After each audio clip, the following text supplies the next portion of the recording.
One of the best games on WiiWare is now storming the 3DS by way of the eShop. Swords and Soldiers was a great little strategy game, and it was a great Wii game in particular. It embraced the system's features and was better because of it. Sadly, the opposite is true of the 3DS version.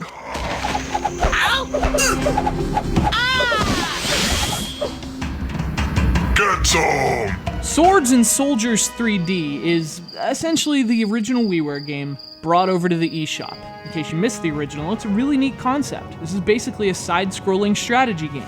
You're generally defending a tower on the left, while storming enemy towers on the right, managing troops, that sort of thing. Oh no, my temper! And again, it worked really well with the Wii Remote. Control was simply a matter of pointing at the screen. Simple, fast, beautiful.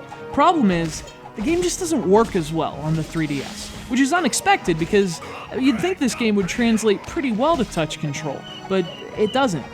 At least, not when there's two screens.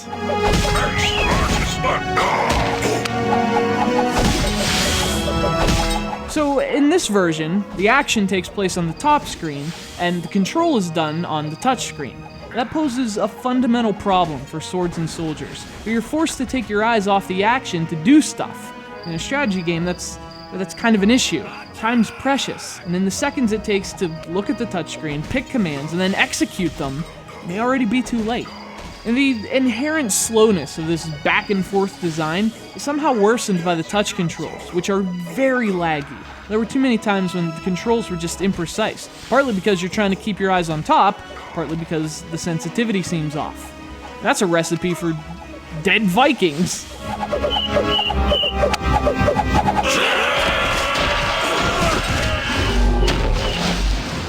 Speaking of Vikings, they're one of the 3 factions you can play as, including the Aztecs and ancient Chinese. Kind of an arbitrary selection, but nonetheless, the core game design's a lot of fun. You have lots of different soldiers you can place, but they cost money, so you have to place miners, but they're helpless. There's also magical attacks you can use, healing powers. It's a really fun strategy game, but on the 3DS, the multiplayer is gone, which was one of the original game's highlights, and it's almost ruined by a terrible interface. And I mean, it sounds like nitpicking, right? But honestly, it actively ruins the gameplay. I mean, there are times when the dialogue boxes pop up and cover the action while the game keeps playing. So you can't see anything, troops are getting killed, just bad design. And then there's the frame rate. I mean, sometimes complaining about that kind of stuff seems petty, but this is not good.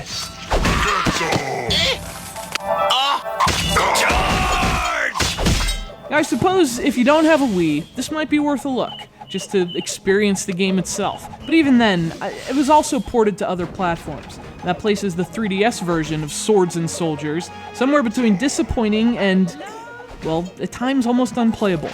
I guess it depends on how many eyes you have. Freaking blinky.